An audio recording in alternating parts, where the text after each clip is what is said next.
Alrighty, welcome to the Drivers Only podcast. I am Joe. I am David. This is episode 112. 12, Yeah. 13. No, it's 112. We have a bonus episode that's 111, and I haven't put it out yet. And I'm not sure if I'll put it out prior to this episode being released or not. So it's entirely possible that you'll listen to 112 before 111. But nonetheless, David, how are you? Pretty good. I'm enjoying myself lately. Nothing crazy, though. I drove the Z yesterday. Okay, Basically have like a mental list of all the things I want to do. good.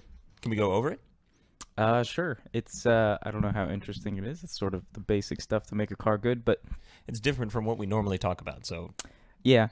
It's, so I discovered the reason I went up is I wanted to adjust the coilovers, and raise the front up a little bit when did you go up, by the way? yesterday. Just for the hell of it. Yeah, I had some time. Okay. Yeah. Um, Because those of you that don't know, we're about an hour and a half south of where his parents live, at Yeah. least. Yeah. So the coilovers that we thought were on the car are actually not the ones we thought were on the car, and so the spanner wrenches are wrong.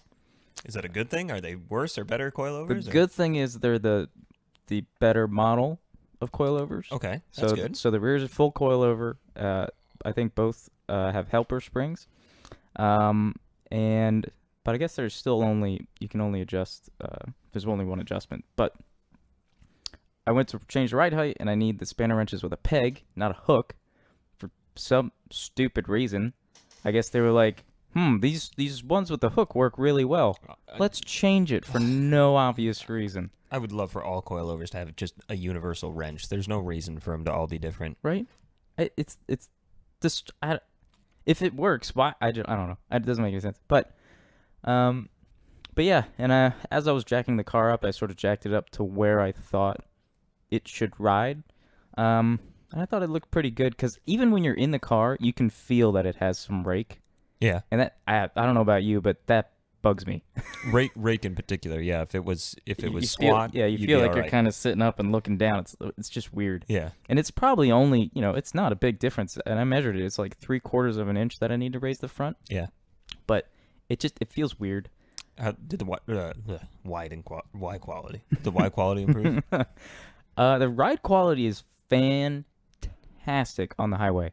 But when I hit a bump, it's like the end of the world. And I got to figure out what that is, because I've adjusted the front coilovers to be a little softer. Yeah. But I can't get to the rears, or I didn't You bother could- to. I don't know if these are the same, but when I had the BC coilovers on the M3, you could go way softer than you think.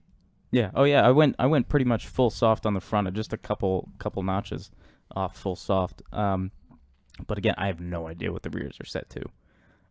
But Is it hard to access the top of the shock tower? well, in a Z, yes. And so the adjustment's actually sort of behind the actual hub assembly. Okay. And I'd have to reach through the spokes of the wheel, around the brake, and then down to where it mounts to the spindle. Is it spindle on the rear? I don't know. I'm not a mechanic. The back of the hub assembly of the rear Okay. is where the adjustment is, basically where you bolt it. Yeah. Okay. So You're talking like literally down by the where the axle is. yeah. It's just, it's a pain, and I didn't bother. I was like, well, I'll just wait and take the wheel off, check everything out, and adjust it that way. Bring it down here at some point, and we'll jack Yeah, it well, up. I was gonna bring it down if I could have adjusted the shocks, because I honestly, it's just riding too low in the front. Like if like anything is on the highway, you're decking it. There's no chance of going over it. Really? No, it's really low. I can't even get a jack under it. I had to use the scissor jack the car came with. That was the only thing I had that fit under it. My jack would probably fit under it. Nope. But I got the same one. It does not fit. It's literally, it's that low? yes. God, that's a low profile jack too. I mean, that's I know. specifically designed for that. Yeah. It fits under it, but it doesn't reach, because like, I don't know about yours, but mine, it's really low and then it goes up. There's like a step. Yeah. Yeah, most of them. So it fit under, but I couldn't go far enough to where I needed to jack it. So that's There's why not a jacking point right on the edge of the car? I You probably could, but I don't like doing it like that. I like actually getting to a nice solid point. Yeah, but there's specific points generally, right there Yeah, on the like edge of the car that you could at least take the wheel off and adjust it. Lift one side, take the wheel off, adjust it, yeah, put the wheel back on, go to the other side and do the same. yeah. I just don't like doing it though. I like to jack. When I had the FRS, my favorite way to jack it up was just in front of the engine on the subframe there. I like jacking it up there, and then on the rear diff, and then I can mount the whole car on jack stands, and then do whatever I wanted. Okay. And that's because to change the wheel or to take the wheel off isn't a big deal. But I kind of wanted to get under the thing and just check everything out. Yeah, I hear you. I'm gonna get one of those electric hydraulic scissor jacks eventually because I've got nothing under the front of my car or the middle of my car. It's all flat floor plan. Oh yeah, that's right. So just slide it under there and jack it up. If I ever have to work on anything in the engine, it's there. And they're not that expensive. Really? Yeah, they're like $1,000, $1,200. Really? Yeah. Yeah, that's something I'm definitely gonna do eventually. Yeah, but so I was pretty disappointed when I couldn't adjust. You were gonna bring it down this weekend? Yeah, if I could change the ride height, because that's like 80% of what bothers and me they're about doing it. construction on 75 too. Yeah, I mean, it would probably be fine. I can get over speed bumps if I go slow. Could you get into my neighborhood? I don't know. It would probably scrape. Yeah. I'm sure once you jack that car up, there's going to be a lot of scraping under there. Have you been to the exit 220 lately? Bradenton exit? I've driven by it. Oh, okay, because they're doing that whole X thing like they're doing on University. And there's What a do they slight... call it? A diamond or something like that. There's like a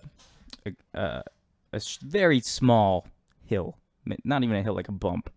And I was with Katie the other day, and I went over it, and I'm pretty sure I caught the driver's side, just the floor of the car, just... Oh. And I was like, ah. And I thought I hit it at a pretty good angle, but apparently not. And so Stance guys would be proud of you. yeah, and I was just so mad. I wanted to drive back right there and just like this car's broken. I can't stand when I hear a wheel rub or just any noise that isn't a normal noise. Perfect. Yeah, I cannot stand it. Yeah, I agree. Like I've got a small rattle in the back of my car that I just haven't had time to fix, and it's killing me. And it feels like the car's broken, right? Yeah. It's undrivable. Yeah, and it only happens at like a certain RPM in each gear. So it's like I'll accelerate. It always happens when I'm leaving my neighborhood. So I'm leaving my neighborhood at 4:45 in the morning. Yeah. And I accelerate, and I hear, and then it goes again. What the heck is that? It's like it's one of the pillars. I think it's one of the B pillars or something like that. The plastic guard to hide all the filling and stuff like that, all the sound and whatnot. But it's the plastic on the inside and the interior. And it's not set properly, but it's not like a 10-minute fix. I got to pull off most of the stuff with like the roof and whatnot. So it's a really, really annoying job, and I haven't gotten a chance to do it. But yeah, so at 4:45 in the morning, I got to hear that through 4 straight gears. That's annoying. Yeah, very. You know, one thing I forget that's probably was the most annoying thing about any car that I've ever owned, and it's not that annoying, it was just the worst, is... like, annoying isn't the right word, but when I missed... Because it wasn't the car's fault, but when I missed a gear in the Mustang, like early in the morning when it was cold, and it was a lazy shift. Yeah. Because it had that extremely short, solid short shifter. Yeah. That was the worst feeling I have ever experienced in a car. I remember you saying that. Just like putting your hand into a meat grinder. The worst feeling. Hated it. Anyway. So I drove it quite a bit, and I think it's going to need the usual things, like everything about the brakes other than the calipers. Okay. Because it has the Brembo calipers. They don't have the bite right now. And I don't know, there's just something, maybe I need to bleed the brakes. I was going to say, try bleeding the lines before you change anything just to save cost, because brake fluid's cheap. Yeah. And, usual stuff. I think bushings, all of them. It's got a lot of miles, so might as well just change everything. Does he have any record? Of anything? I don't think so. I think, no. Okay. And then there's some rust underneath on some of the support pieces, and I'm gonna switch those out. Wheels are gonna go. Shit, wheels can pay for the whole damn project. Yeah, exactly. And that's part of the reason. Although when I pulled that wheel off, it was a front wheel. Surprisingly light. Really? Yes, I pulled it off, and the wheels I had on the FRS were So they probably are full-blown performance wheels. They just don't look like it. Oh yeah, it was full on. Because I'm lifting, I'm like, wow, this is a 19-inch wheel, and it's like I think the fronts are 235, 245, and I was like, wow, this is way lighter than any wheel I've had on my cars. Do you know what size you want to go? Do you want to go 18 or 19? 18, for sure. Jill might be selling the BBS wheels. How wide are they? 8.5, I think. They're not super wide. That's not gonna work in the rear. Okay. I'm probably gonna need like a 275 tire in the rear. So I'm just trying to think of like a cheap option. Well, yeah, because I'd like to get BBS wheels. I just got to figure out the fitment because it's gonna be staggered fitment. Yeah. So I just got to figure it out. Do the ESMs I just did. They're great wheels. Maybe they make other wheels as well. Yeah, I think I want BBS. I've always loved BBS wheels. It's 5x114. You're gonna find wheels. Yeah, exactly. I'd love to put E88s on it, but yeah, and I probably would could love to put E88s on my car as well. I probably could selling the Volks. You might. So maybe who knows? But yeah, usual stuff like that. Just mounts, engine wise. I don't know. I think I'll leave it alone. The big problem is the gearing. It's geared like your Cayman. Yeah. Probably worse. Really? Yeah. That bad? It's really, got 6 gears. They're so long. You put it in second gear, it's like, and then you finally get into the power band, which is shocking. We're very spoiled with direct injection and variable valve timing and all that we have now. Yeah. Because there's really not much down low. The gearing doesn't help, obviously, but it's really pretty gutless below 3,000. So I got to figure out what maybe the final drive. Can you get a tune for it? Or is there no electronics? I think it might already have a tune. Because it has. I mean, like a gearing tune. What do you mean? There's not anything you could do that would affect the where the power's coming in relation to the gearing, essentially? Okay. No, I don't think so. I think final drive for sure might be a quick fix. But otherwise, I don't know. I don't know what to do. The good news is not much on that car should be too expensive to change. No. Because there's a huge aftermarket for them. I don't really want to change the gearbox because the gearbox in these are pretty stout. People use that gearbox to put behind 2Js. Right. So, don't really want to switch that out if I don't have to because there's no reason to. Or get custom gears maybe. I don't know. I'm going to try a final drive change and see how extreme I can get with that. And then from there, I'm trying to think about what about else. a lighter flywheel? Out of curiosity. Yeah, I think so. Because I think it's going to end up that more, might help a lot. Yeah, it's going to end up more race car. Because it drives on the highway. Once you get it up to speed, it drives great, and it responds much better to hard driving than it does slow driving. Mm-hmm. Makes terrible noises when you're going slowly. And it's not very smooth, but once you get it up to speed, it's incredibly quiet on the highway. And I was digging around in the back, because there was some noise down there. I tightened the spare wheel down and stuff, and I found 2 original wiper blades from Nissan, dated 2007, under the spare tire. Are they brand new? In the packaging. Huh. Yeah. I wouldn't use them. No, I was like, what the hell? These have been there for 10 years. Yeah. And haven't moved. It's like they've just been rattling around back there, so I pulled those out. And there's aftermarket sound deadening back there. And that's why, because I was on the highway, I'm like, man, this thing is quiet. Okay. Yeah, so there's a bunch of sound deadening back there, like where the subwoofer is in the trunk and on the plywood that goes over top of it. Okay, that makes sense for the subwoofer. Yeah, but it's really quiet on the highway and really smooth until you hit a bump and you feel like you're gonna die. Yeah. Well, that's probably why it's so smooth, because our roads are relatively smooth. So if you've got pretty stiff suspension, it's generally pretty smooth to drive on the road. Yeah. Down here. Yeah, but yeah. I'm Cool. sure there's some stuff I missed, but it's just, the basic things to make a good driving car. Brakes, wheels, tires, bushings. Just needs a tune-up, is what it sounds like to me. Yeah, the like I said, the big problem is the gearing. That's what I really got to figure out. Okay, So, it's not too bad. yeah, I mean, it's got good parts on it. I'm just worried that the parts that are on it are worn out and will need to be replaced anyway. But I guess, There's no payments to be made on it. yeah, exactly. So, whatever. So if you have to pay repair costs, sometimes that's cheaper, sometimes it's more expensive. Yeah. It was cheaper on my E36 and on my 944, but on the 944 Turbo, it was not. Yeah. It was more Well, expensive. Luckily, it doesn't leak anything. Starts up perfectly fine now that we replaced the battery. Definitely gonna rip the stereo out probably. Just because like I said, Like I said, before you do that, let me see if I can tune it in there for you. You don't need the space for anything, and if I can make it sound good, it will sound better with a subwoofer, even if the subwoofer's turned way down. It would have to sound so perfect in order for me to leave it, because I pulled off the rear shelf, and there's wires everywhere, like everywhere. Yeah, but are they hidden? They're hidden, but I know they're there, and I know they're a mess, Oh. and I can't stand it. Well, there's a ton of wires in my car. Did you see them? No, but that's your car. You live your life. I don't care. I just, the idea of just wires just hanging around. It's not like they're fastened down or anything. They're just loose wires everywhere. Okay. I can't stand it. Okay. Fair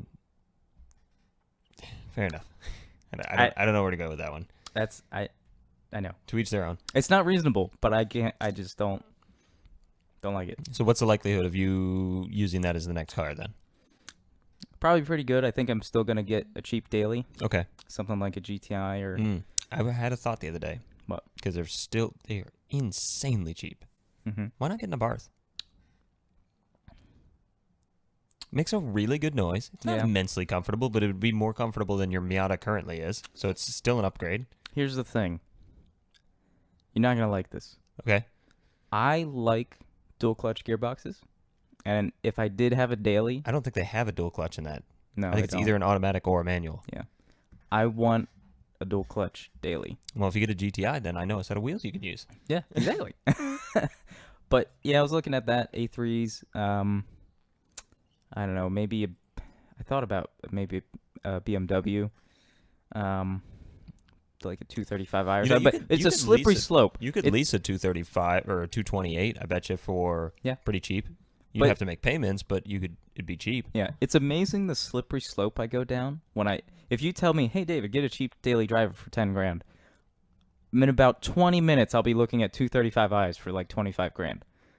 Really? 10 minutes flat. Huh. Because I'll look at them and be like, okay, all right, that's what's available for about 10. Let me just up it to like 15, so see what's at like the 11 mark. Maybe there's something really cool at 11. Yeah. And then like I'll see a BMW 228 and be like, ooh, I really like the way that looks. I wonder how much 235i's are going for right now. And all of a sudden, bam, I'm at 25 grand and going, oh, that's not so bad. The thing for me is I end up like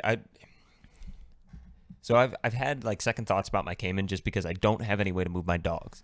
And it's like I want to take them places and stuff like that because there's days Jill and I work not opposite schedules, but there's days often enough where I want to go to the range or something like that, and I cannot take my golf clubs and my dogs in the Cayman. That's annoying. It is. It sounds kind of silly, but I like bringing my dogs places. I have dogs for a reason. Mm-hmm. So, and then two Rottweilers don't fit in the front seat of a. Yeah, that doesn't work. You know, it's not. I don't have rats. I have dogs, like real dogs. Those of you that own dogs that are under like 50 pounds, go away. It's not a dog. It's a rat. Yeah, Nobody likes rats. I agree. But anyway, so I was kind of looking at like 997s or CTSVs or stuff like that. A lot of the things that I've commonly looked at before, even a Z06. Yep. And the problem I always end up with is I don't think I would like the Z06 as much as I would like the Cayman. So I think I've always kind of discounted that. I'd be like, I wish I still had my Cayman. Yeah. Okay, so that quickly gets eliminated usually when I have this thought process. And then I go, well, the 997. I would love the 997 because it's still a Porsche. And I'm a Porsche nut, and it's maybe to detriment, but that's how I am. Yeah. And I look at the 997s and I go, I'm making payments on my car. I got like 2 years left on payments. If I bought a 997, I've got like another 5 more years of payments. I don't. But you wouldn't really lose much on it. On the 997? Yeah. You don't think they're going to go down any further than they are? Not as long as 996s exist. They will never go. That's an like the interesting gauge. point. That's an interesting They point. will never go lower than 996s. Maybe I'll look a little more. I'd have to try and figure that out exactly, because, you know, if I found the right 997. Now the question is, there's a part of me that still wants a convertible because it's so nice to have down here. But then again, it's a convertible. It's a convertible, yeah. It's inherently the issue, yeah. So I have to make that decision, and then, you know, there's some things about it that I'd have to decide. And no matter what, the biggest issue that I'm going to run into getting any 911 is it's not going to sound as good as a Cayman. That 2.7 sounds so good, it's ridiculous.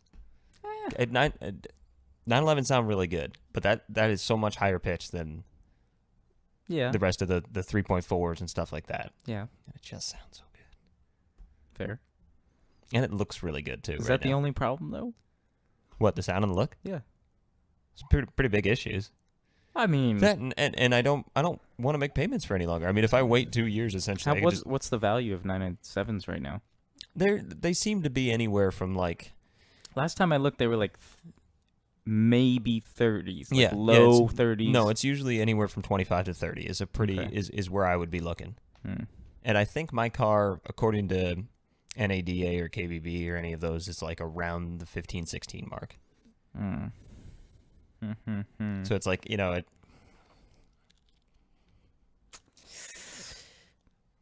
here's the thing, because it's not worth it, is it? I think the car's worth it. Yes. The 997. Yeah. Yeah. But it's a nicer car. Is it going to be different enough? Is it going to be better enough? Yeah. Are you going to get in it and not go, this feels just like my Cayman? Right. You know? And now I'm making more payments at a higher price. I'd say no. And the reason is because it's a 911. Right. There's no way around that. And I haven't driven one, but I've heard that you instantly notice that it's rear-engined, and it's instantly different. Well, I instantly noticed that the Cayman was mid-engine, so I don't know how big the difference is. I'd have to drive a 911. Yeah. But then, I mean, the other problem, too, is like you were talking about the slippery slope where you start to increase in value. It's like, all right, so, I mean, I could go get the Metzger out of the 996 Turbo for a little bit more than a 997. It's like... Yeah. And that would be a fun car. It would? That would be a really fun car. You know, I think the buy right now for 911s is a perfect spec 996. If you can get a perfect spec 996 and the IMS bearing is fixed, I think there's part of the problem. Exactly. But if you get it fixed, or if you get it, because I feel like the values are cheap enough now that you can get one, get the IMS bearing fixed, and then you've got a really solid car. Well, and don't they say that the if the IMS bearing has made it over like 80,000, then it's fine or something like that? Probably, but I would probably still change it. Yeah, I mean, just as a precaution. But apparently the problem is it's like you take it to a shop, it's like a $2,500 fix because the part itself is like $1,000. Okay, let's say you get the car for 15. 15. Yeah, no, I know. So you got a 911 for 17 grand. But you're lying to yourself if you think that 996 interior is even remotely close to the 997 interior. I actually like the design. The design's nice. Yes, but you're right. The quality is not as good. It's terrible. Yeah, it's really bad. It's like my interior is bad as far as quality goes. The 996 is atrocious. Yeah, and having sat in the back of a 996, I can tell you it's the most uncomfortable place I have ever been, ever. I was very comfortable in the passenger seat. I am a tiny person, and it was easily the most uncomfortable place I've ever sat. It also blows charge pipes. Yeah, well, I think that was driver error. We'll have to get Drake on for that story. Yeah, again sometime. I think we actually alluded to it a little bit in the bonus episode. I think so. But nonetheless, should we stick with Porsche and talk about something that's really, really, really cool? Yeah. Direct from the Porsche newsroom. World premiere exclusive new edition of the Porsche 935. Yeah. I saw this get released and I'm like, oh, that's a cool concept. And then I did the same thing. Well, I started scrolling through all the social media. I'm like, that's another is this real? Is this? So I find out it's real, and hold your thoughts on it, because I'm going to read off things, and I'm going to let everybody kind of sink in. And then, by the way, this article has 1,527 likes, 5 dislikes. Like, who would dislike it? So the 515 kilowatt, this is direct from Porsche. There's no attributed author that I can see. So straight from the press room. It's just a press room release, yeah. The 700 horsepower racer featuring a body reminiscent of the legendary Porsche 935 78 will be produced in a limited number of 77 units. Quote, this spectacular car is a birthday present from Porsche Motorsport to all the fans over the world, says Dr. Frank Stefan Walliser, Vice President of Motorsport and GT Cars. Quote, because the car isn't homologated, engineers and designers didn't have to follow the usual rules and thus had freedom of development. The race car's technology for club sport events and private training on racetracks is based on the 911 GT2 RS high-performance sports car. Like its historic predecessor, most of the body has been replaced or supplemented by carbon fiber composite parts. CFRP. I like how they put that in there. Let me make this a little bigger so I can read easier. But the Porsche font is incredibly small on really? Yes. With a streamlined extended rear, the 935 reaches a length of 4.87 meters. So what would that be? 15, 16 feet? No idea. I don't speak meters. Yeah, well, it's 3 feet per car or per meter, a little over 3 feet per meter, I think, if I remember correctly. So at 4.87, it'd be right around 15 feet. And the width of the exclusive Club Sport Racer measures 2.03 meters, so 10 feet. No, excuse me, 6 feet. Spectacular aerodynamics is completely new development and pays tribute to the Porsche 935 78 Le Mans race car, which fans dubbed as Moby Dick due to the elongated shape, massive fairings, and white base color. The distinctive wheel arches, air vents, and front fairings, which also feature the GT3 Porsche 911 GT3R customer vehicle. That is such a long name. Increased downforce at the front axle, measuring 1,909 millimeters in width by 400 millimeters in depth. The rear wing lends aerodynamic balance. Many details of the exterior are a salute to the winning vehicles from the company's motor racing history. The aerodynamically capped rims echo those. Did Porsche's official press release used rims? The engineers don't write this stuff. Okay. The aerodynamically capped rims echo those of the 935 78 with the LED rear lights and rear wing end plates adopted from the 919 hybrid LMP1 race car. What? Really? Where? Look at the back of that again. I don't see the back of it. I don't have a back view at the moment. They must have put the lights on the wing again. Okay. Anyway, side mirrors hail from the current Le Mans winning 911 RSR. Saw that. With exposed titanium tailpipes modeled on the Porsche 908 from 1968, excuse me. These references are carried throughout the cockpit. The knob on the gear shift lever has laminated wood design and is reminiscent of racers such as the 917, the 909 Bergspider, and the Carrera GT Super Sports Car. The carbon steering wheel and the color display behind it have been taken from the 911 GT3R from the 2019 model year. A massive safety cage combined with a racing bucket seat and a 6-point harness ensure maximum safety. A second seat for passengers is available as an optional extra. Air conditioning provides optimal cooling of the interior. I wonder how they made it. For such a raw race car, I'm surprised they made it light enough to justify that it's not even an option, or at least it doesn't sound like one. What's the horsepower? 700. 700? Yeah. It's the same as a GT2 RS? Yeah. The new 935 is powered by a state-of-the-art 3.8-liter six-cylinder twin-turbo engine, which is largely identical to the high-performance standard unit mounted on the road-legal 911 GT2 RS. Power is transferred to the rear engine via a 7-speed Porsche PDK with a rigid gearbox suspension at the 310mm wide rear axle like the GT road models of the 911. The driver changes gears via consistently positioned shift paddles on the steering wheel, typical of the 911. The weight distribution ensures excellent traction and braking performances. 6-piston aluminum monoblock racing calipers on the front axle in combination with internally ventilated and grooved steel brake discs with a 380mm diameter provide excellent... Really? Steel discs? That's what it says. Provide an excellent deceleration values at the front axle. The rear is fitted with 4-piston calipers and 355mm discs. Wow, Oh. that's still a huge disc for They the rear. must. They must be the same brakes like on the RSR. Maybe.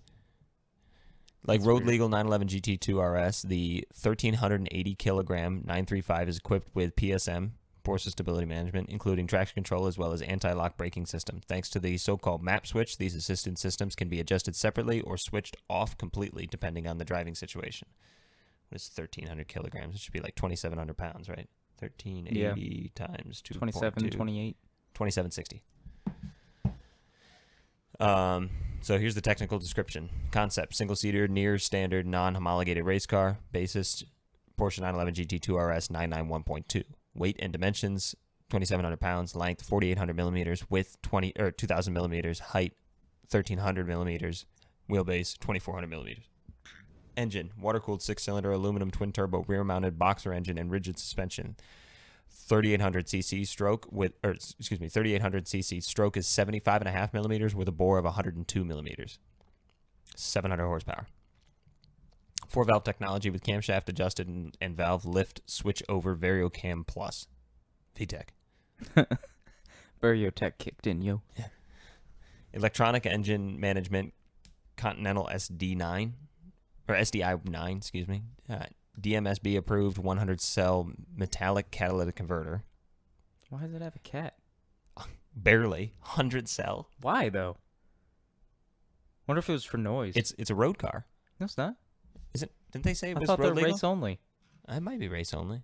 I don't know. Maybe they're still required. If it's a road car, that'll blow my mind. Maybe they're still required in California to have one. Well, I know it might be in Europe, or But either 100 that or it's dude, for noise. 100 cell. Yeah, it's not doing much. Well, let me just give you an idea. My Cayman has 4 700 cells That's crazy. from factory. Yeah, 100 cells not doing. No, you can upgrade to a 200 cell cat. Yeah. on the Cayman. But even at tracks like Laguna Seca, like if you do a track day, you have noise limits. Oh You yeah, have that's to why meet. you've seen some of those like crazy stupid mufflers on some of the like drift cars and stuff that they've done over there. Yeah. Transmission, 7-speed PDK gearbox with rigid suspension, short throw, dual mass flywheel, internal pressurized oil lubricant with active oil cooling, limited slip differential for optimized for racing. Bodywork, weight optimized body shell in aluminum steel composite design with carbon fiber Kevlar add-on parts to improve aerodynamics and stability. Rear wing with lights integrated in end plates. Yes, so it is. It's the same wing style. That's cool. Enlarged air inlets with integrated LED headlights and in 4-point design. I wonder where the headlights are. Removable escape hatch in roof complying with FIA Article 275A. Aerodynamically optimized side mirrors. 115-liter FT3 safety. Jesus. Fuel cell with fuel cutoff safety valve in compliance with the FIA ART. 253 in the front. Optional with fast fill coupling. 200. So it's got 368 liters of fuel. Is that what it says? 115-liter FT3 fuel safety fuel cell, and then 253 in the front, optional with fast filling coupling. What? Really? That's what it says. What? That doesn't make any sense. Welded in safety cage, Recaro safety bucket seat with longitudinal seat adjustment and padding system in accordance with the FIA standard 8862/2009. 6-point safety harness, air jack system. I don't think this is a road car. No.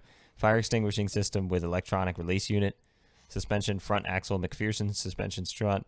Forged suspension links. Optimized stiffness with high performance spherical bearings. Center locking wheel nuts. 3-way racing dampers. Reinforced tie rod. Mechanical power steering with variable steering ratio. Anti-roll bar. Rear axle. Lightweight multi-link suspension. Strut ball joint uniball. Center locking wheel nuts. 3-way racing dampers. Anti-roll bar.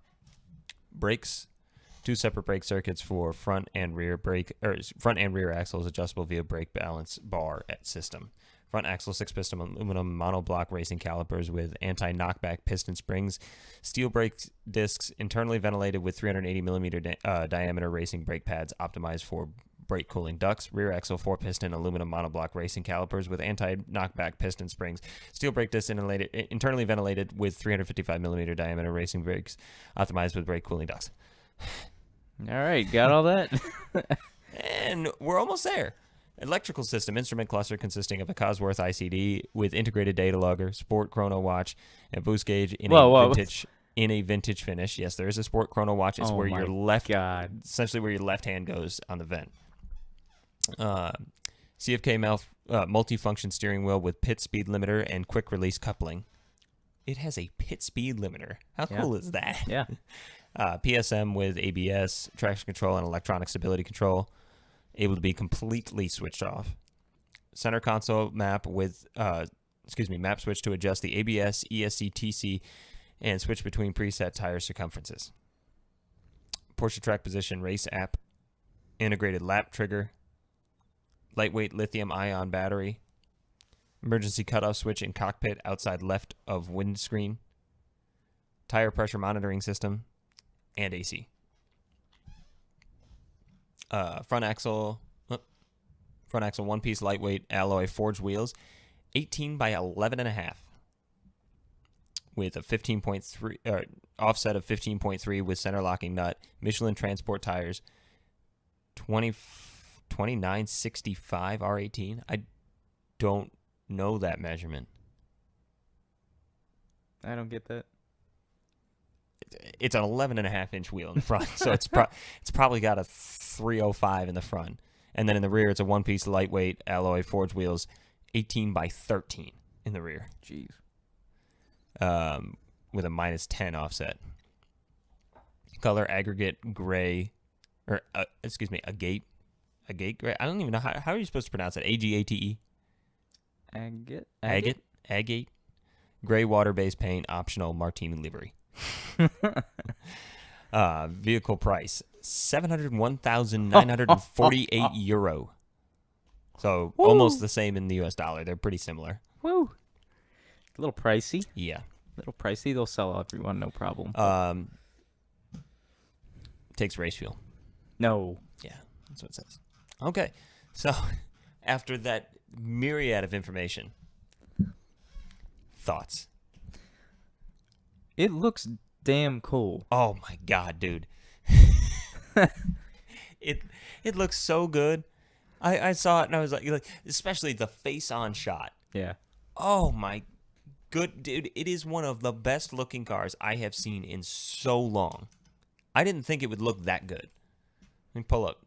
I can tell there's a GT2 under it from the radiator openings on the front, but there's a little bit here and there. I think it's pretty cool.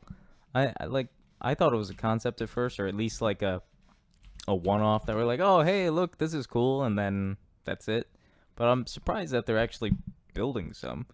I guess they've seen what McLaren's doing and Ferrari with those customer programs, and they want in on the action. Must be. But dude, God, look at that face on. Yeah, that's pretty good. Oh, it's so good. Yeah. I will say it's a little, like I've said this before, things that harken back to the good old days, you have to do them right, otherwise they're kind of tacky.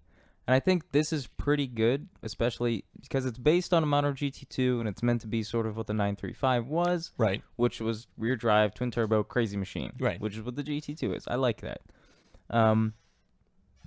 But I'm surprised it doesn't, one, have more power, and also I wish they could take it racing so bad.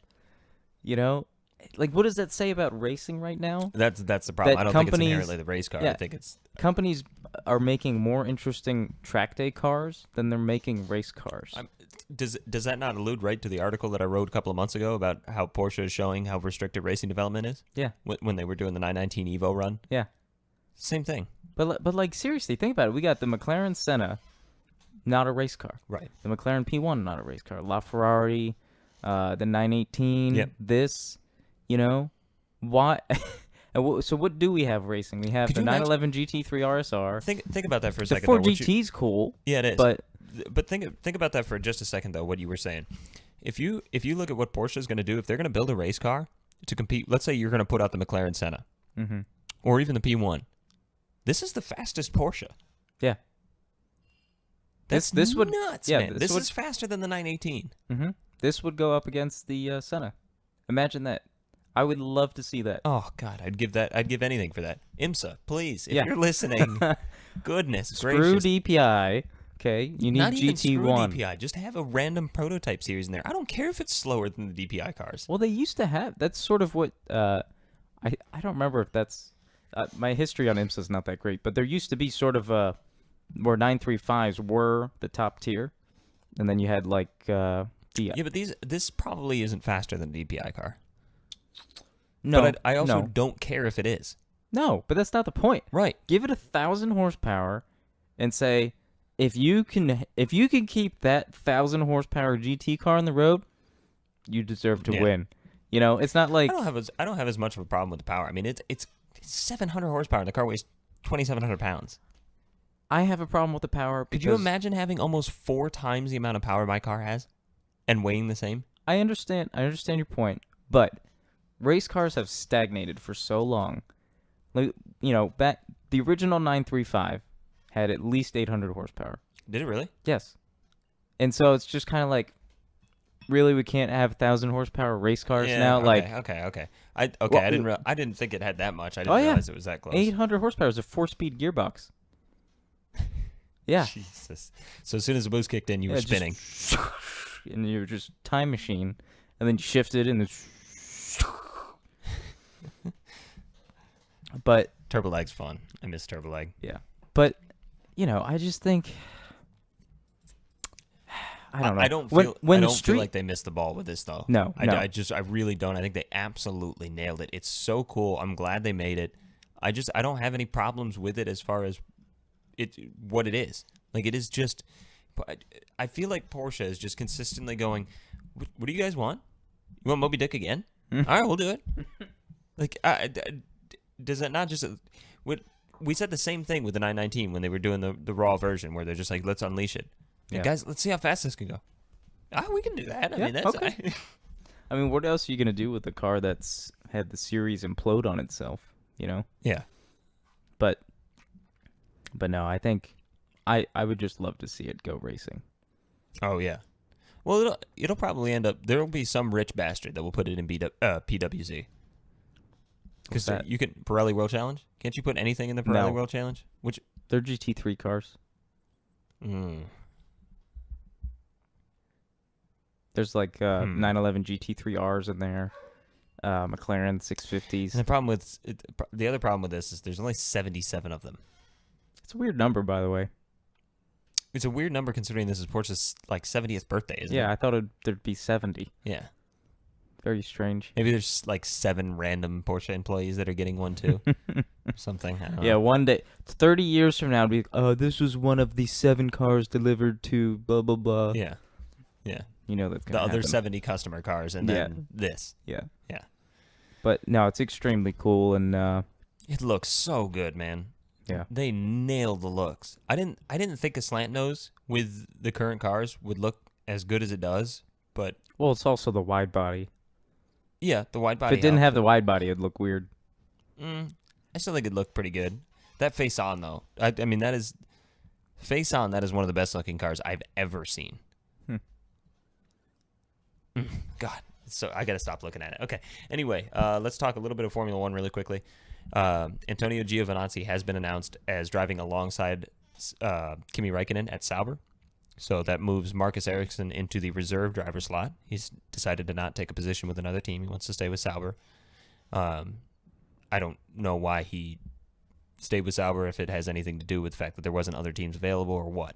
I don't know what that setup is, but nonetheless, Antonio Giovinazzi will be racing with Sauber, and he is kind of pegged to be, he was prior to Charles Leclerc pegged to be the next for the Ferrari seat. Now that Charles Leclerc has taken that over, he might be the guy that's going to take Vettel's seat eventually. Who knows? We'll see. But just a little bit of news there. I saw something about Van Dorn and Alonso racing together in Indy. Is that true? It's possible. Van Dorn has been getting a whole lot of information, or excuse me, contact back and forth from Indy to try and come race with him because he's extremely good in Spec Series.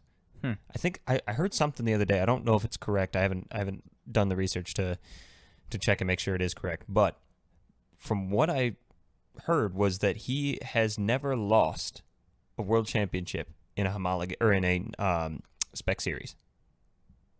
Wow. So as long as he's got the same car as you, he's faster than you. I'd like to see him race at Indy now. Yeah, I would too. But especially because he's not gonna be faster than Alonso. I'm sorry, dude. Alonso on a road track is gonna be faster. We'll see. Yeah, we will. But that'd be cool. McLaren has announced. I would watch Indy. I'm pretty sure McLaren has announced that they won't be entering a team with Van Dorn. So it sounds like McLaren is not. If Van Dorn is going to be with Alonso, McLaren's not going to be in Indy. Why? Because McLaren won't enter a team with Van Dorn, is what it's sounding like. Why? Why would they not? I don't know. I don't know. But I don't care. Oh, wait, either. no, because what's his face? Because Alonso can't be with Honda because he's racing for Toyota, so Right. he needs to go with Chevy. Yeah. So can Van Dorn not partner with Chevy and McLaren? I have no idea. I don't know. There's some weird corporate stuff going on, Yeah, I think. exactly. All I know is that I'm definitely watching IndyCar next year, and I'm definitely watching Formula E next year because both of those should be good fun. I'll never be able to watch Formula Oh, E. come on. You're not going to watch BMW, Mercedes, Porsche all compete against each other in Formula E? You've got manufacturers now in race cars that complete the race in one. They're spec cars. So is Indy.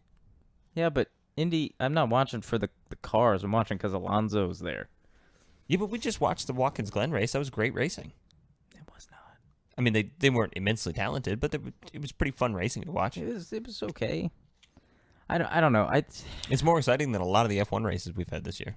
That one in particular. Sonoma's a great track, so that helps. Put it this way: it's not the series, it's me. Because I've never. It's not you, it's me. Yeah.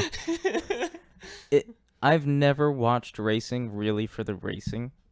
Like, don't get me wrong. When I watch Goodwood, the racing's amazing, but I am into racing because of the cars. Yeah, to an extent, I agree with you. I'm not someone who can watch karting and go, oh, wow, look at that move. Oh, he's doing this. Or watch any spec series and get excited because I'm in it mostly for the cars, the engineering, the design. That kind of stuff excites me.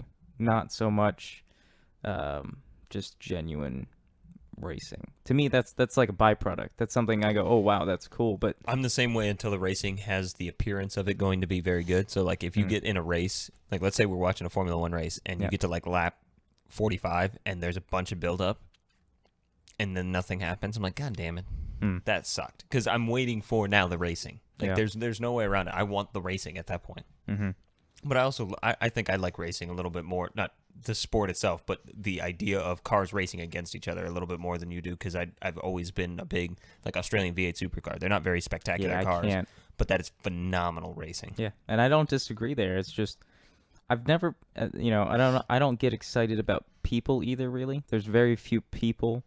Alonso would be one of the very few that I can think of that is kind of transcendent of racing in its own way, and he is special, so I'm going to follow him in whatever series. Yeah, Formula One is the only series that I actually know who the drivers are, and even then I only know the top few. I know probably 40 to 50% of the drivers in Indy. Yeah, and that's about it. I know all the guys from Australian V8 supercars, but I follow that closely. I couldn't tell you anybody from DTM. Each year I look at the updates to the Dallara in IndyCar and go, they're still using that damn chassis. Yeah, but that's not the point. They're not trying to be at the forefront of technological development. They're trying to be a great racing series. They've used that chassis for like over 10 years. Oh, I know. I'm not arguing. 10 years in racing. Dude, that's an eternity. But look at the most popular racing in America. What is the most popular racing in America? NASCAR. Right. How technologically developed do you think anything except for the engine in that car is? It's not at all. No one gives a damn about that. They just want to see close racing.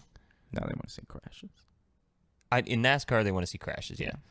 IndyCar, I think the fans are slightly more sophisticated and prefer close racing. But even there, they try to hype up the drivers and I understand it. Most racing, most sports, they want to create people to drive the stories that gets people to watch. Yeah. And I don't care. I like companies. I like companies like Porsche. I like companies like Ferrari. That's why I'm so excited for Formula E next year. I haven't watched a single. But I've watched probably 2 or 3 Formula E races in my life. They're not really building the cars, though. They're just running the teams, really, and that's like. Yeah, but come on. These are full blown. These are the biggest manufacturers in Germany. BMW, Porsche, and Mercedes are all competing and Jaguar are all competing against each other in Formula E. When was the last time you had that stacked of a field of manufacturers competing against each other? If it's shit after 2 races, I'm tuning out. But it's got the potential to be really cool. I'll watch the first race. There, I twisted your arm. All right, let's move on to the last subject. 20 of the wildest homologation specials ever built by Chris Perkins and Brian Silvestro over at Road and Track. We do one of these lists, seems like almost every week. As long as Road and Track provides us with one, we will do one. They're fun, even if they're good or bad lists for us. Yes, they are. So, on the list, the first car, not necessarily ranked number 1, in no particular order. Just clear this. I clear this up every week, but just clear it up further. The Peugeot 205 Turbo 16. It might look like the normal 205 from the outside, but the Turbo 16 is anything but. It had a mid-mounted engine behind the driver and all-wheel drive to homologate Peugeot's Group B efforts. Yeah, it's okay. Yeah. It's a rally homologation That's car. not what I expected to see on the list. Sorry for maxing the mic. Porsche 911 GT1. Though it's a sports... True. Though it sports 996 generation 911 headlights, the 911 GT1 is far from a 911. It has a flat 6 engine, but it's mounted in the middle and water-cooled. The body is made up of carbon fiber, and the transmission is a 6-speed sequential. It was built by Porsche so it could go racing at FIA's GT Championship. I mean, it's pretty cool. What? No. Yep. There's a mistake in this paragraph. What? Though it sports 996 generation 911 headlights. So is it the 99? Is it based off a 996 or a 993? There was a 993 and a 996 version. Okay. Because you're not crazy. There was one with 993 headlights, and there was also this one. That's not. And then that's not the problem I have with it. Which GT1 is this? That's not the problem I have with it. He's got the 996 pictured. So if it's the 996, it has a flat 6 engine mounted in the middle, but it's mounted in the middle and water cooled. All 996s were water cooled. Yeah, that's true. Okay. Anyway. Okay, another typo. It's a Mercedes-Benz. Mercedes-Benz? Yeah. Would you like to guess which Mercedes-Benz it is if we're talking about... CLK GTR? You are correct. Huh. The title just says Mercedes-Benz. Solid Road and Track. You guys might need to take a look at that editor-in-chief. Like the 911 GT1, the CLK GTR was built to compete in the FIA GT Championship, including the 24 Hours Le Mans. Unlike the normal CLK, it is a mid-mounted V12 engine and a carbon fiber monocoque. Very cool car. Yeah. I think we talked about that on the bonus episode as well. We did. Drake likes it. Yeah, he does. Love this car. Audi Sport Quattro. Yeah. Produced to homologate the Quattro for the Group B Rally, the S1 sports a carbon Kevlar body with a turbocharged 5-cylinder engine and, of course, all-wheel drive. Number 5, Fiat 131 Abarth. Cool car. The 131 homologation special was built in collaboration between Fiat, design house Bertoni, and Abarth. Just 400 examples were built to get the car homologated for the World Rally Championship. Yeah, very cool car. Did they ever win the World Rally Championship? Probably. I don't know. I don't know much about that car, to be honest. I have a feeling this won't be the last by this company that we see. The Lancia 037 Stradale. The Stratos isn't the only rear-wheel drive Lancia that people love. There's also the 037, squared off with a sharp nose and spiked wing. Spiked wing. That is not how... Yeah, I would not describe it that way. The 037 Stradale occupies a spot in almost every enthusiast dream garage. For Lancias? Only if you're in a rally car mood. I back and forth I go every time. Delta S3 and 037. All the time. I cannot... Really? What do you mean, really? They're awesome. They're both immensely cool cars. The Delta S3 is really cool because it shouldn't be what it is. That's the mid-engine... The clamshell. Yeah, the full clamshell, yeah. So it's bonkers car. And it's like, there's no reason for that to be a bonkers car. But not only is the Delta, or the 037 a bonkers car, it looks really good. Like, really good looking car. I would go for a Stratos. All right, we're moving on. The The Ferrari 288 GTO. Yes, it's number bad 7. for Group B, and then blah, blah, blah. They didn't get okay. The 288 GTO was originally designed to compete in Group B rally, but it failed to race in any events before the series was banned. We never got to see the actual rally car hit the stages, but that almost doesn't matter considering how great the road car is to drive. Can you put the 959 on this list then? Probably. I do love the 288 GTO. Again, something we somehow ended up talking about this this paragraph. Maybe they're listening to our Could be.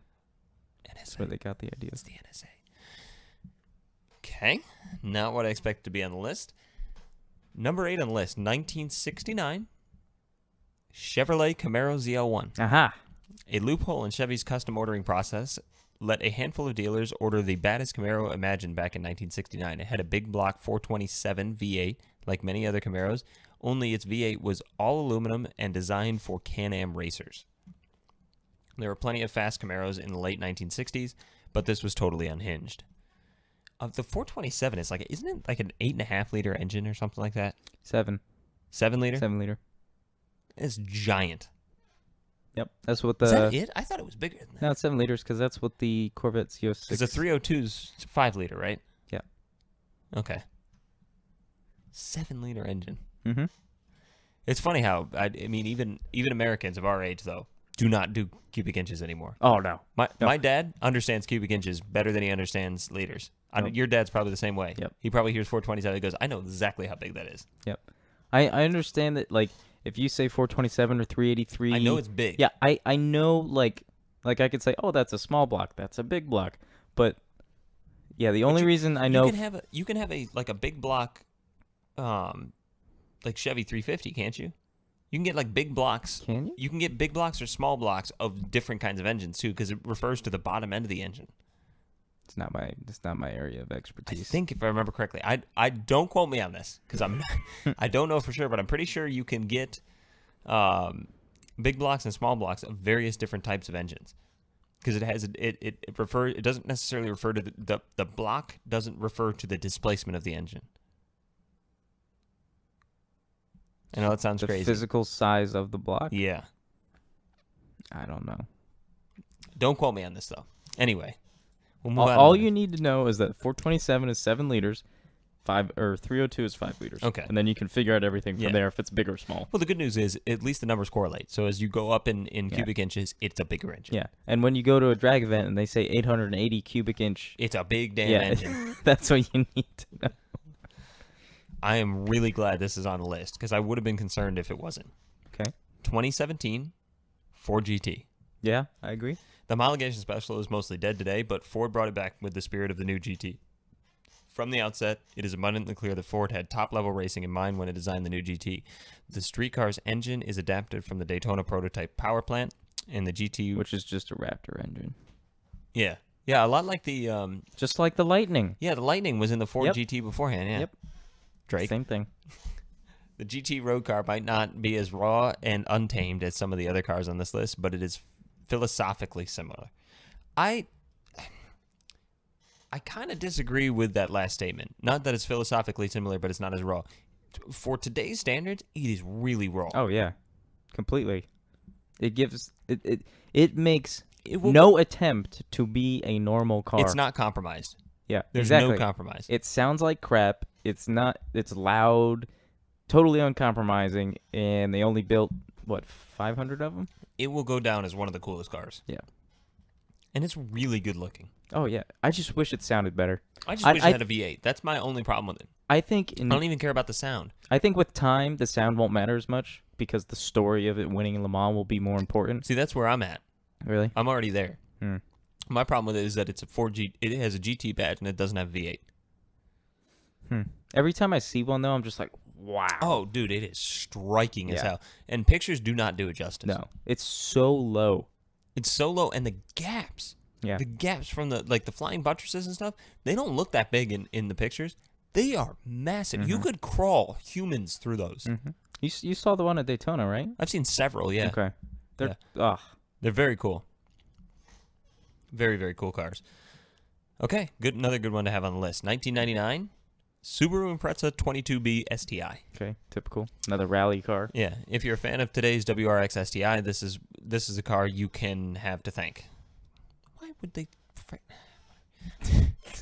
For the 22B, Subaru took the standard Impreza STI's 2-liter engine and increased displacement to 2.2 liters, with the power rising to only 280 horsepower. Big fender flares and a rear wing set the visual template for the STIs to come. Only 424 were built, and apparently only 2 live in the U.S. Wow. Really? I didn't realize there was that few that live in the U.S. I don't think they were originally Really cool car. sold here. No, that's they weren't. Why. No, they weren't. And the GC8 is a really cool chassis because it's incredibly small and incredibly light. Like if I'm gonna build a Subaru, I'm going straight to the GC8 and I'll just do an STI swap. I kind of like the bug eyes for no real good reason. They're cool too. Subarus, I have a weird spot for Subarus. Like I look at Subarus and I go, "You're a douchebag for owning that," but I want one. I would have. You know one. what I mean? Yeah, exactly. But you can't drive past one and not look at somebody and go, It's you're a kind of guilty douche." pleasure. Yeah, Yeah. it is. It's the ultimate guilty pleasure mobile. No. Uh-oh. No. Uh-oh. 1993 Dower 962. I'm with you. This is a no from me as well. One of the It's weirder, not a factory car. No, it's not. One of the weirder footnotes in Le Mans history is the Dower 962, which won the race in 1994. Thanks to some creative rulebook interpretation, Dower took a handful of Porsche 962Ss, which were the dominant car of the Group C era, and modified them for street use. It is one of the most extraordinary cars to be sold on the streets, but that's what allowed Porsche to enter the 962 in the GT category in Le Mans in 1994. Did you say 962 S's? Yeah, or they forgot the apostrophe. Could have been that. It's possible. Like I said, the editor-in-chief apparently is out on vacation. I don't think 962S is a thing. Like I said, the editor-in-chief may be out on vacation. But it's not a homologation car because it's not a Porsche. Yeah, I agree. That's the only reason for it. Yep. It is effectively a Porsche 962. There's no way around it. But because it says Dower, that's the problem. Mm-hmm. I'm with you, 100%. Okay, number 12 on the list, 1970. Plymouth Roadrunner Superbird. 1969 yes. Dodge Charger Daytona. Yep. NASCAR these days produces great racing, but the cars have no relationship to what you can buy in dealerships. In the late 1960s, though, an ingenious interpretation of the rulebook gave us it was these. stock car racing. Imagine that. Yeah. Stock cars racing against each other. Yeah. Crazy.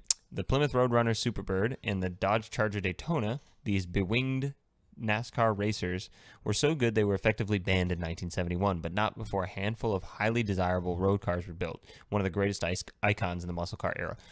I would buy one. Like if I had stupid amounts of money, I would buy this as a muscle car. You would have that in your collection? I would have a Daytona, yeah. Or I mean, I guess Roadrunner, doesn't matter. I don't care. I think they're kind of ugly, but really cool. They're really ugly. Yeah. Really, really ugly. But they're an interesting, like. They're so weird though, and the thing is, everyone knows what it is. Oh yeah. It's like driving a Cobra. As soon as you get on the road on a Cobra, everybody's like, a Cobra. Yep. It's like, like everybody knows what this is, and maybe that's not the case over in Europe.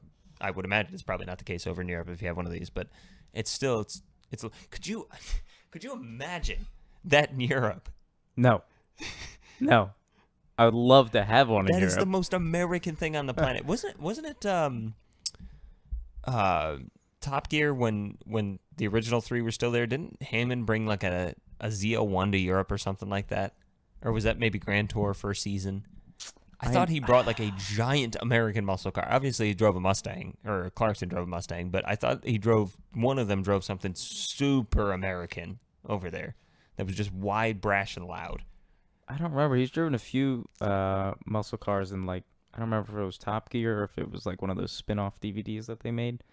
But I know he owns a Mustang. Which one, Hammond? Yeah. Yeah, he owns an older one though. Yeah. Yeah, I don't know. I can't remember. All right, number 13 on the list. Like I said, not the last of one company. The 1973 Lancia Stratos. Yep. Lancia. Yep, Lancia. Lancia wanted to dominate rallying in the mid-1970s, so it built what would be argued as the first purpose-built rally homologation special, the Stratos. A V6 lifted from the Ferrari Dino 246 was mounted in the middle of the body and kept as small as possible. Large door pockets were designed to fit a helmet, and most of the parts were lifted off lesser Fiats. The road-going version's really ugly. Why?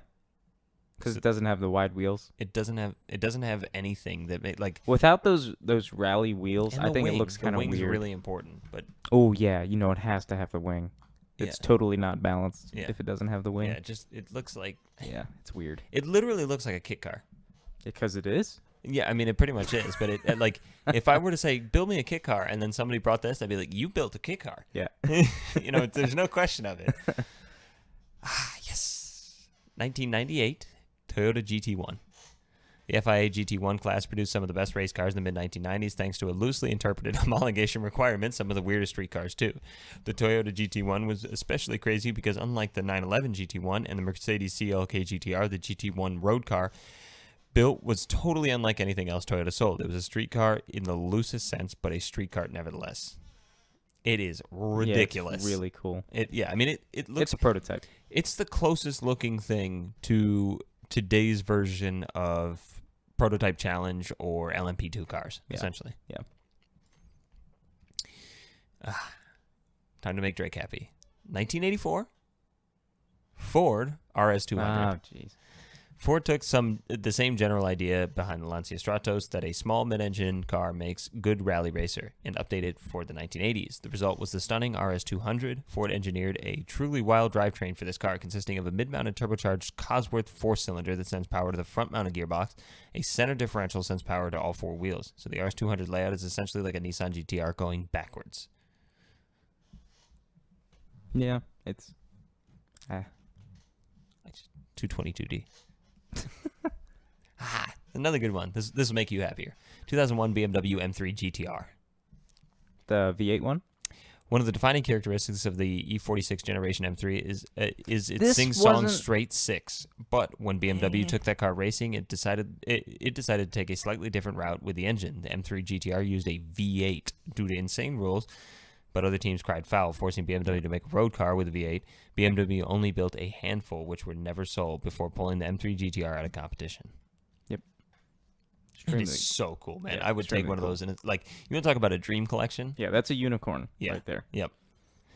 Another good one to put on the list. 1998 Nissan R390 GT1. Yep. Same homologation requirements that gave us the GT1, the 911 GT1, and the CLK GTR gave us the totally lovely... That's the description they went with. The totally lovely R390 GT1. Just two road cars were built, which featured a mid-mounted V8 making around 550 horsepower. The street cars were engineered by Tom Wilkinshaw Racing, and which built a superlative Jaguar XJR9 and the XJR15 road car, and designed by Ian Callum. Nissan kept one of the cars, but allegedly another is owned by a private collector. Consider yourself very lucky if you ever see one on the street, considering there's only supposedly one on the street. Wait, there's only one R390? Nissan's got the other one. Oh, I didn't know it was that rare because I saw the other one at Laguna. Did you really? Yeah. The road car? Yeah, the blue That's one. one of two. I did not know that.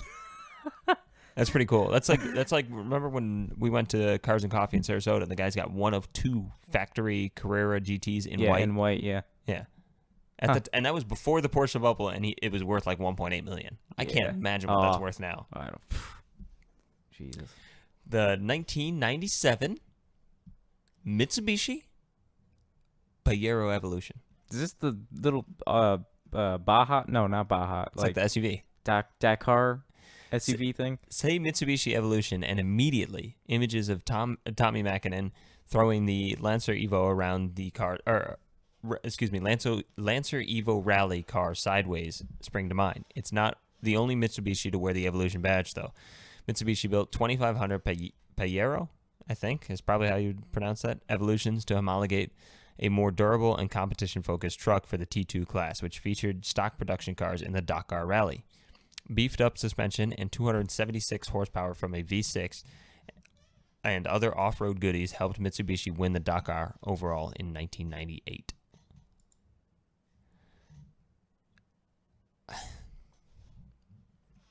Yeah. Number 19. 1986. Not exactly a year that springs to mind when it comes to cars. Buick, the Sabre Grand National. Grand National is in 1986 to What was- homologate a more streamlined body of NASCAR competition using a smaller rear quarter window, gave Buick an aerodynamic advantage over its competition. Sadly, this row-going front-wheel drive coupe didn't get the turbocharged V6 from the Regal Grand National. So it's shit. The worst. It's not a wild homologation car. Okay, and last, thank God this is on the list. I've been sitting here just thinking about it the whole time. Like, why has this not been said yet? The 1980 Renault R5 Turbo. Okay. It's yeah. got to be on the list, right? In the late 1970s, Renault decided to engineer a response to the mid-engine Lancia Stratos, but instead of developing a whole new car, it just radically redesigned its already aging 5 hatchback. The result was the R5 Turbo, which relocated the 5's engine from the front to the middle. The rear-wheel drive R5 Turbo didn't achieve rally glory thanks to the Audi and its newfangled Quattro all-wheel drive, but it did put one of the wildest hatchbacks ever built on the road. Dude, another car I would kill to own. I don't know why. Really? I just think it's so cool. It's kind of like, it's the same reason you like other cars that are just, they have that attitude of screw it, sacrifice everything for this. Yeah. Okay. I can understand that. I mean, like, yeah, it's a hatchback. It's not It's a extremely 80s. yeah. Extremely. Yeah, absolutely. Yeah. That's a pretty good list, though. Better I'm than I expected. I'm a little disappointed. I have 4 things to say, at least 4 things to say. E30 M3, R32 GTR, F1 GT Longtail, and oh no, I forgot the other one. You're at 4 already. That was 4? Look at your fingers, dingus. No, I was about to count 4, Oh. but I lost it. Nonetheless, I mean, you are correct in all of those, yeah. Like everybody just shouts the rally car. There's other homologation cars. What about a Mark? 911R? Okay, Mark III GT40. Yeah. What's That's- that homologation car? I think effectively it was. I mean, it's in the sense that a GT40 was a race car. Yeah. I don't know if are you stopping homologation at the generation, or you know? No, just it needs to. The only reason it was built is to make a race car eligible. Yeah, there's racing version eligible. that list could have been longer. Well, it's There's not no that doubt. it could have been longer. It's just like there's more The interesting. R32 and the E30 M3 are probably the 2 most egregious ones to be Yes. left off the list. Yeah. Yes. Disappointed. I'm looking through my list of cars right now to see what else was missing. There's a lot of good cars though. They did nail a lot of them, but the problem is they focused on the 90s. Well, the rally cars are cool, but when everybody thinks homologation special, they think of those cars, and people don't realize. Really? Do they? Because when On these lists, yes. because immediately when I think of homologation, I go straight to 90s endurance racing. GT1, yeah. Straight to, like, CLK GTR. If you say, Joe, pick a homologation car, the first one to pop in my mind is almost always the CLK GTR. Yeah. And, but people go, 22B. Well, the original WRX was also a homologation car. Right. You could say really any Subaru WRX is a homologation car. Every Lancer Evolution is a homologation Pretty car. much, yeah. And it just bugs me when cars like the R32 GTR get left off that list, because I think people think, the R30 GTR. It was just a GTR. That's all it is. No, the only reason they built that car was to go touring car racing. They just also built a ton of them because they sold well on the road. Well, yeah, but it's a GTR. I think what this normal Skyline was just a normal car in Japan. the common mistake that I think a lot of companies or journalists make when they think of homologation cars is they go, well, small numbers of development. That's not necessarily the case. No, you can have a homologation car. I mean, they kind of nailed it with the Mitsubishi when they were talking about the Pajero or whatever the hell that is. 2,500 cars were built. Yeah, exactly. So and to think that that's on the list, but not an E30. Yeah, you could argue the Cayman GT4 is a homologation car. It is. Yeah, pretty much. I mean, Camaro it really ZL1 1LE. But the only reason those aren't homologation cars is because it's not technically required by the series to be a road car. I guess, but it is required to get the arrow on those cars is only allowed because it was on the road car. Okay. Fair enough, yeah. Like, you could probably put a rear wing on it, but they designed those pieces specifically for that. It's a factory effort. Yeah, the Cayman GT4 is the closest thing to a homologation car I think we've got outside of the Ford GT right now. Yeah. Because there's nothing like the 911 RSR right now. Not even close. Yeah. And we didn't even get something like that with the GT2 RS, which I thought we were going to get. Because that's what I made guess sense to me. there's not a big difference between something like the 570? Is that the K-Pax car? Is that what no, they're using 675s, aren't they? No, they're 650s. 650s? Okay. That maybe that, because that's just an aero add-on, but that'd be it. But, I mean, we're at a point now where the racing is so stifled that the road cars are quicker in a straight line and almost as fast around the track than the race cars. Right. Well, I think part of the problem is that the road or the race cars are equally as stifled as they've always been. But now the road cars have made such big strides that the gap is narrowed. Yeah. But we need to let the race cars run free. Right. You know, I agree. Stop all this. I mean, you're getting absolutely catastrophic accidents, like crashes. Yeah. And people are surviving. I'm not saying I want people dead or anything of the stretch, but like Robert Wickens has had as bad of a crash as I can possibly fathom, and that happened on an oval. Yeah. So stop people from driving on ovals and make those cars faster. I disagree. Like stuff like that. I just it's the same thing with any of these other series. It's like let's make all these series faster. I don't. We're not talking about public safety here. We're talking about racing, right? You're going to go along the lines of you understand the risk when you sign up for it. Exactly. You get paid based on that risk. You're like, I watched something about the Isle of Man TT the other day, and there was 1 year 7 guys died in a week. It's very rare that somebody doesn't die on the Isle of Man. Yeah. And yet, people come back and they're like, I know the risk, but I want to win. I want to be on the edge, And like you said, you know what you're signing up for when you go racing. Racing's dangerous. Deal with it. Right. That is part of the sport. When you dilute it so much, what is it? What do you have left? Here's the problem. While I agree with you, and I would love to see it that way. Yeah. The inherent issue is that at the end of the day, if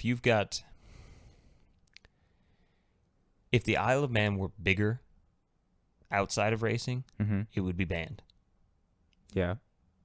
So when you start to talk about series like IndyCar or Formula One or something like that, as soon as there's a death, there is so many problems. I mean, look at what happened with Jules in Formula One.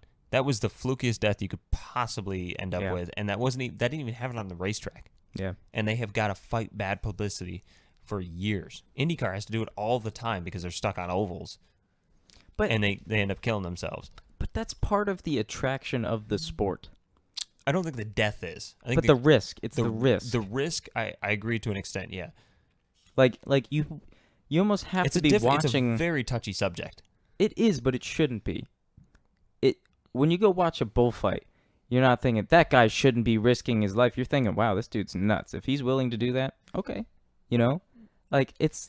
Yeah, but you got to think as a spectator, do you want to see someone die?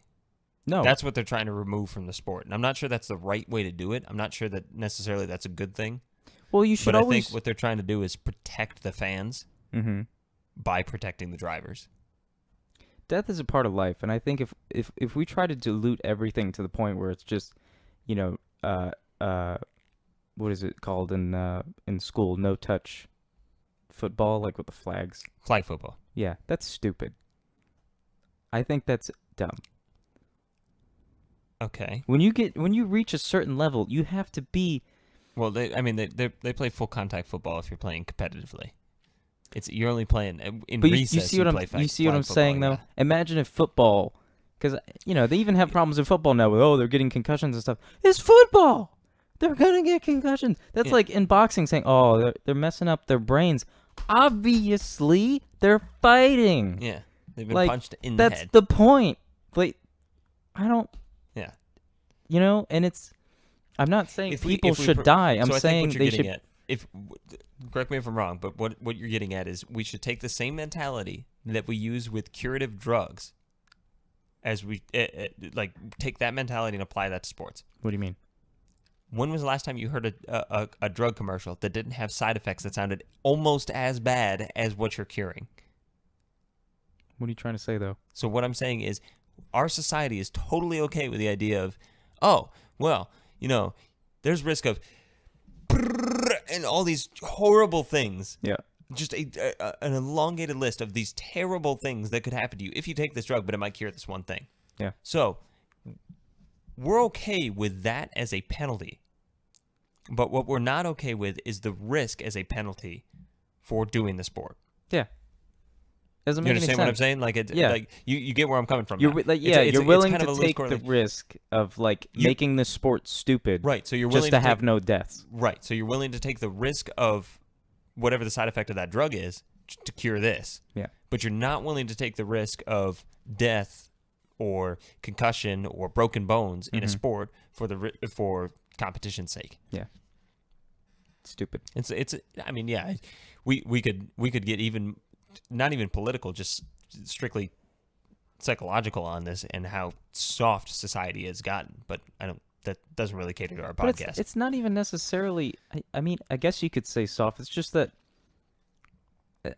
it's more that we've lost touch with reality, and things have gotten so safe that the smallest amount of danger is seen as like a big, huge deal. It's soft. It really is soft. I mean, you talk to, like, I'm going to tread lightly because I don't want to deter any fans or anything like that. But if you talk to any sort of military personnel or anything like that, hardened veterans, people that have really been through things, that's a different human than most of America. Yeah, of course. And that's not necessarily a bad thing. But it's just a different perspective. Yeah. And and it's like, we don't see that in sports, and I think that's kind of what you're saying with the racing. It's like a lot of those guys, especially can you imagine Jackie Stewart? That dude, like, he had to watch everyone around him die, and somehow he didn't. But that was needless death. That was careless, almost neglect. Well, and Jules Bianchi's death was that is weird to apply to S's, but his name has Jules. Yeah. Jules Bianchi's death was a fluke. Yeah, 100%. Now, IndyCar, you can't plan for that.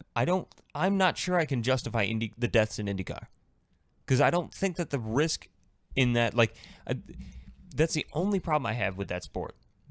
Is I don't think that the reward of driving on an oval justifies the cost of the death, because I'm not saying ban the Indy 500, but I was going to say the Indy 500 makes sense to me. When was the last time we saw a death on the Indy 500? It's usually on these smaller ovals that they're just hauling ass around.